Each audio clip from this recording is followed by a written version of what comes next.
4 वर्षातनं एकदा भेटायचं आणि परत एकमेकाला मिठी मारायचं. अरे कुणी सांगितलंय असं मैत्री जपायचं? अरे रोज भेटा की. आणि इकडं आम्ही मित्र कायम असतो एकत्र. काम असतं एकाच आणि तिथं सगळ्यांनीच जायचं. पण आज बघा नेमकं सगळ्यांनाच बोलवलेलं इथं पाटण महोत्सवात. पण ह्यांचा जीव अडकलेला त्या उसाच्या रसात. मग थांबवली की गाडी. आता रस येतोपर्यंत मी काय करायचं? हिचं आवरलेलंच बघायचं. आता रस पिऊन म्हणलं लागावं आपल्या मार्गाला आणि आलो की पाटण मधल्या बाळासाहेब देसाई कॉलेजला. अहो इथं एवढी गर्दी असताना त्यात आणि आम्हाला इन्व्हाइट केलेलं. आयला आता तर होतं स्टेजवर जायचं. पण आपण काय नेमकं बोलायचं? जाऊ का काय माग? मग ह्या दोघांनी पुढे करून ह्यांच्याच मागणं लपून आलो की मी पण स्टेजवर.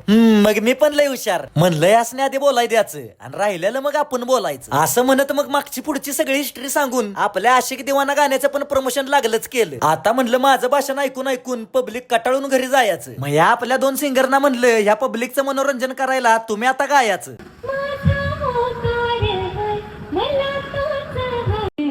अन काळजात धड धड वाढली तुझी बात हा आशिक दिवाना.